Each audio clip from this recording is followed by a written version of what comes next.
Hey, it's Benji Cole, son of Al Cole from CBS Radio and host of the syndicated talk show, People of Distinction. The talk that gives you an in-depth view of some of the most dynamic, intelligent, and successful people on the planet. Run to our website, alcoleenterprises.com for more info. Email me through benji@alcoleenterprises.com if you'd like to get involved with what we have going. And as always, please continue to like and follow our broadcasts. People of Distinction is internationally syndicated solely due to the love and support that you all continue to give. We're available across all major distributors, and as long as you keep following, we're going to continue to put out the content. Now sit back and strap in, because on the line with us today, we have the impressive Dr. Julius Makoni, and we're going to be discussing his incredible book, Whispers of Wisdom. People, I'm telling you, this is one you need to add to your shelf. You're going to have to head on over to Durant's Publishing or simply just type it into a search bar and be greeted with all of the available locations. And while you're at it, Whispers of Wisdom is a sequel of sorts to the previous book that Dr. Makoni had written. Now, that one is entitled Bon Vivant Banker-Bishop, A Life in My Day. Hey, listen, man, same thing. Amazon, type it into a search bar, be greeted with it. Make sure to understand it'll come up under Dr. Julius Makoni, but the full title on that one is Right Reverend Dr. Julius Makoni. He's worked hard for him. Make sure you put him in. Now, before I go any further, I want to quickly point out the fact that Dr. Makoni was brought to us by Author Reputation Press. So for writers out there listening in, if you've gone through your process and now, well, listen, man, now you find yourself in a precarious position because you've written this book, but you got to find a way to move it. Head on over to authorreputationpress.com and gather all of the ways that their fantastic team is more than qualified to help you do just that. And listen, it is an absolute pleasure to have Dr. Makoni here on the line. Listen, people, we often think resilience is about grit. It's about loud defiance. But what if the real secret weapon was grace? Now, listen, that's an interesting question, and it's one to truly ponder because Dr. Makoni is here to discuss his mother, Constance, a woman whose quiet wisdom and profound adaptability became her superpowers. Her story, from humble beginnings to community pillar, challenges everything we think we know about strength. Today, we're going to be talking about the whispers that shape us, the quiet lessons from our parents that echo for a lifetime. And I promise you, man, these books, they're going to go in tandem, and you're going to want to gather them both. And once we begin our discussion, you're going to understand why I say that. Sit back, strap in, and get ready. Dr. Makoni, first and foremost, welcome to the network, and thank you for being a guest. How are you doing today, sir? I'm doing very well, thank you. And thank you. It is a pleasure to be here with you. And also, I thank you for the opportunity to talk about my life and my work in both Bon Vivant Banker-Bishop and A Life in My Day and Whispers of Wisdom. These works are very close to my heart. These are books born out of love, memory, and gratitude to remarkable people who happen to be my parents, who shaped not just my life, but gave me the values that guide everything that I do. First and foremost, Dr. Makoni, I know you thanked us, man, but I'm gonna pass that right back to you. We're playing ping pong right now because you had to write these incredible books in order for us to have you here, right? All the praise goes right back to you. And listen, what I love so much about your books is it's a very personal endeavor for you, but it's filled with wisdom for everybody else that picks it up. Your story is one that is unique to you, but it's universal in so many ways. And we're going to be able to benefit through this discussion and also through reading it. So let's jump right in, man. We're going to kind of work backwards in a sense here because Whispers of Wisdom is the second book in this particular series. But let's start there in a way, working backwards, but also starting first, right? Because it's like the chicken or the egg. Your mother started it, right? She gave birth to you. So let's start there. Whispers of Wisdom, man. Tell us more about it. Yes, I would tell you what inspired me to write Whispers of Wisdom, apart from just being a sequel to the other book. And quite simply, I wanted to capture the voice of my mother, to capture it before it faded into memory. She wasn't a woman of many words, but her actions spoke volumes. Her whispers of wisdom came through It came through in very small things. Yeah. It came through in how she faced challenges with grace, gratitude, and how she treated people, how she kept faith alive, even during turbulent times in her life. So writing this book became my way of saying thank you, my way of showing gratitude, and of passing her lessons, not just my family, but to all future generations. All right. You said something that I think is very poignant a moment ago. And it's an assumption here, but I think it might connect. And I'm going to ask you, you can steer me in the right direction on whether I'm right or wrong. But you talked about your mother being a woman of not so many words. And then you look at the title of your book, Whispers of Wisdom. And I think that there is a correlation between what you said and that title. But I want to dive in a little further because, listen, man, that title is beautiful and it's evocative.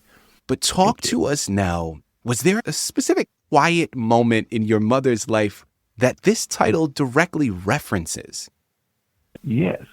The fact that she was such a gentle person who started every day with quiet prayer and taught by the story of her life, by actions. Her actions spoke volumes. Yeah. And she always, with that gentle voice, passed on that message. Also, the connection, I know you haven't mentioned the first book. The contrast there is because the first book is punchy. Dad trying to teach his son how to be a man. Very powerful. And then Mum, in Whispers of Wisdom, counterbalances that by showing that you don't always have to be a bull and bulldoze your way through life to be a man. You also need a softer side, and the gentleness to counterbalance the other side. Listen, I think that makes perfect sense, man. And I think it's a great piece of advice because I'm not going to dive down the rabbit hole right now. Yeah, but we live in a patriarchy, right? We live in a world where everybody has this interpretation of what it means to be a man. And I think what you just said is a point that is often overlooked and really not for anybody's benefit. So I love the fact that you took it there. And I think it's a great piece to be added in. Following along this track and working through the creative process of writing this book, bringing it to life, I think what's interesting, man, is obviously, listen, your first book is a memoir. So you're talking directly from your perspective, your life. And I think now with this one, Whispers of Wisdom, because you're talking about your mother, I think what would be a fair assumption is it's natural to idolize our parents, right? In your journey of writing this, what was the most surprising or perhaps even unpolished facet of your mother's character that you, I was going to say discovered, but actually that you rediscovered? And how did that discovery make her legacy feel more authentic? Because she was a woman of quiet dignity. But it wasn't until I started to write the book that I appreciated that. It's something I just had accepted and taken for granted. It's only when I sat down to write the book that I felt like I was in a conversation with her. I was interviewing her. Then that was the impact. I then realized that she believed in the power of kindness. She believed in doing what's right, even when no one is watching. Those are little things that I only really began to appreciate from writing the book. Also, when my father passed away, I saw her strength in a new light. Her pain was deep, but her faith was deeper. She showed me that life goes on and that gratitude can coexist with grief. So her life, to me, as a priest now I speak, it was an open sermon. It was lived. It was not preached. Dr. Makoni, I'm gonna ask something that is completely out of left field. And listen, it actually wasn't on my list of questions, but it is something that I think is relatable to the content and this subject matter. And it's really personal for me at this particular moment, as I've recently gone through a really tough passing within my family.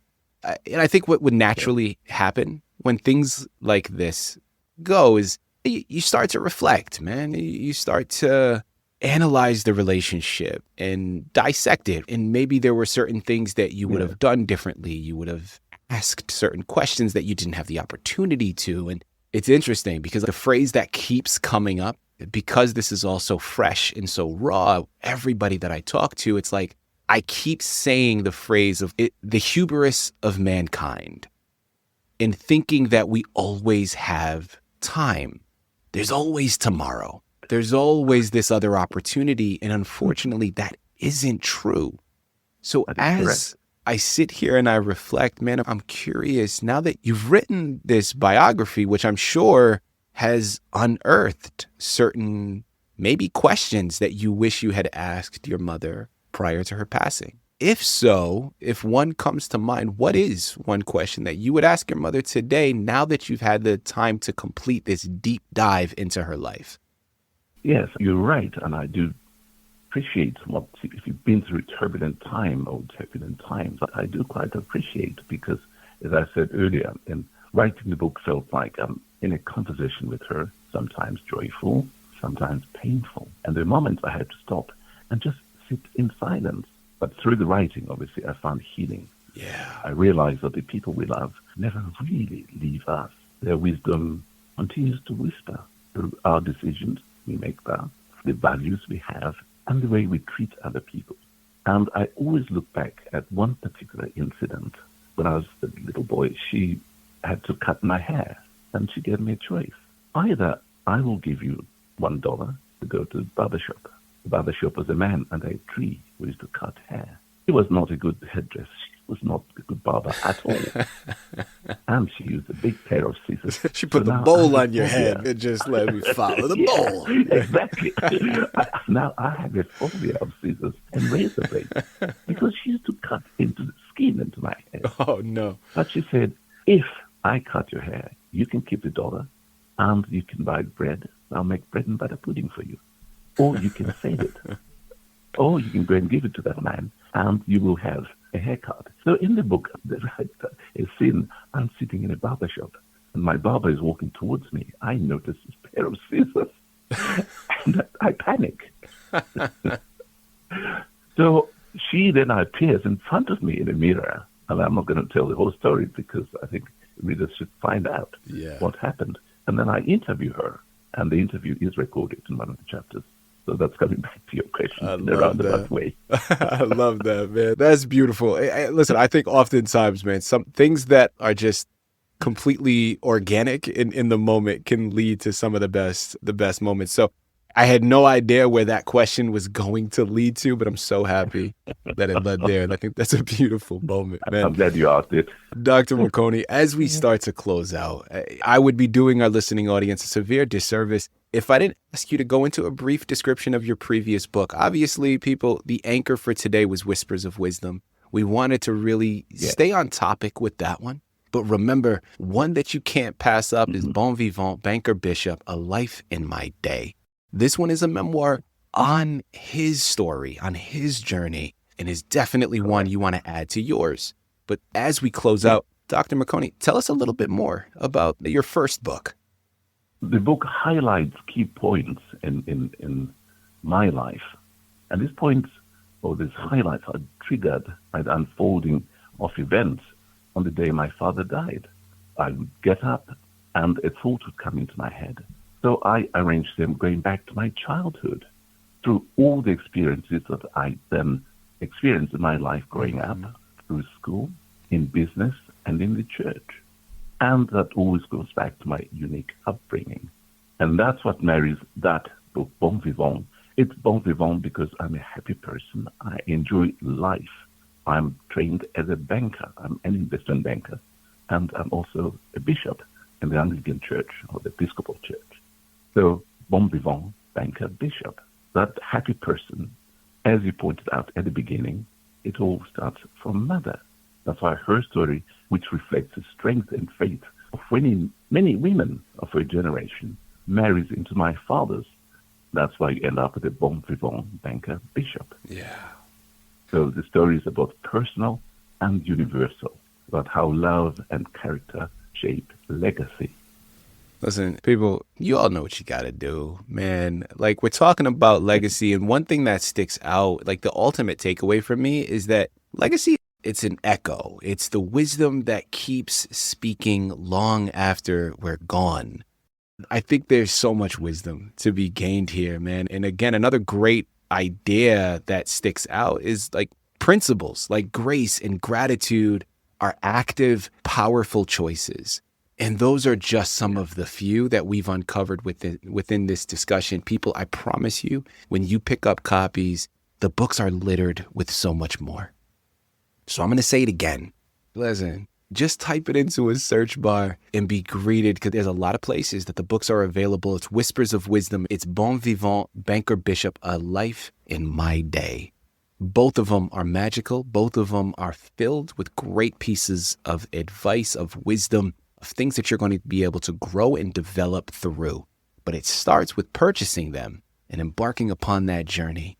It might have you going down memory lane yourself, maybe having some fresh conversations with your loved ones around you. Dr. Makoni, this has been a great pleasure, man. Truly an honor. I really do mean that. Thank you once again for being a guest on People of Distinction. Thank you very much for the honor and the opportunity. I thank you.